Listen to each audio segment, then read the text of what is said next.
Le Sénégal continue sur sa lancée de l'émergence et consacre la maturité de ses projets structurants et de ses réformes ambitieuses. En effet, notre pays, destination privilégiée d'investissement, consolide une offre dimensionnée pour les PME afin de correspondre au rythme d'attractivité du secteur privé national et international.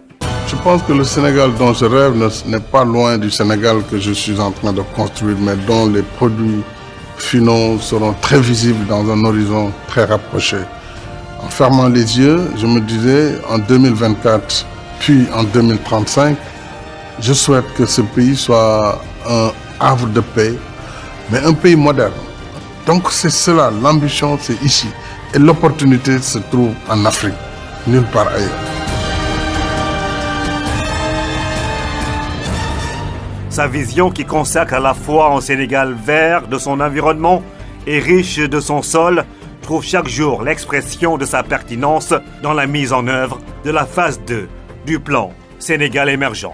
J'ai conçu le plan Sénégal émergent qui a pour ambition d'avoir un état de droit où nous allons produire mieux, produire plus, changer le cours de notre économie, mais dans une croissance inclusive, une économie donc solidaire. La mise en œuvre du PSE a aussi requis la pleine exploitation des atouts offerts par des secteurs clés comme l'agriculture, l'élevage, l'agroalimentaire et le tourisme. Le gouvernement s'est aussi attelé à mettre en œuvre des réformes pour instaurer un environnement des affaires de classe internationale porté par une administration moderne avec des plateformes de services compétitifs et des régimes incitatifs qui ont permis au Sénégal d'être parmi le lot des 5 meilleurs pays réformateurs au monde dans des classements de Doing Business. Au Sénégal, on avait un gros problème de mobilité. La Casamance, par exemple, c'est la région sud. Mais il y avait la Gambie entre le nord et le sud du Sénégal. Et surtout, il y avait une barrière naturelle, le fleuve Gambie, le pont sur la Gambie, qui va consacrer la continuité territoriale. C'est ça aussi qui permettra de connecter le pays, de créer les opportunités, valoriser davantage les territoires. L'inclusion sociale, axe fort du PSE, a favorisé l'implantation de filets sociaux importants déployés dans tout le pays. Nous avons des urgences absolues. Au niveau de la santé, on fait un programme élargi de vaccination et qu'on permette à tous les enfants sénégalais de moins de 5 ans d'avoir un accès libre à la santé. Je pense que nous le faisons pour toute la société. Le renforcement du capital humain, de la protection sociale, du développement durable et de la bonne gouvernance ont aussi contribué à renforcer l'image d'un pays moderne, stable et crédité d'une réelle reconnaissance internationale. Le Sénégal s'est doté de solides instruments d'accompagnement des politiques publiques afin de mettre les femmes et les jeunes au cœur des atouts du développement. L'éducation est à la base, mais nous avons un produit qui sort de l'école qui n'est pas forcément adapté à la demande de l'économie. C'est pourquoi notre option, c'est que 30% des produits issus du cycle primaire puissent aller vers les vocations professionnelles, mais des vocations valorisées et qui seront rémunérées au même titre que l'enseignement général.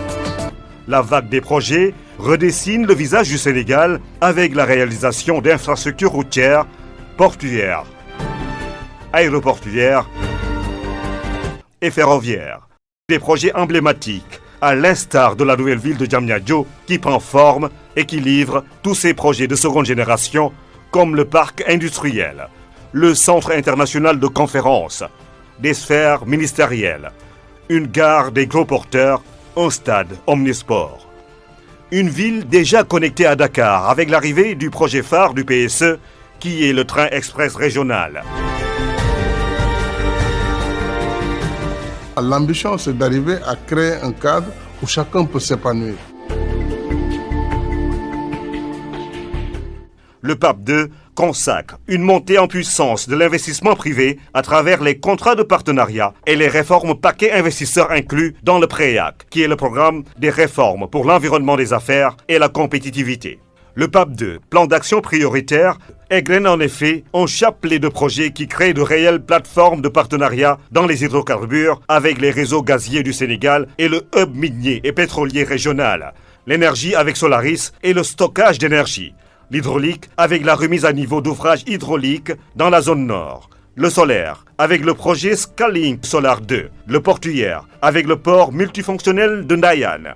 La pêche, avec le pôle industriel intégré de transformation des produits de la mer et tout ce qui relève du business de manière générale. Il n'y a pas de concrétisation d'une vision sans l'engagement d'un leader.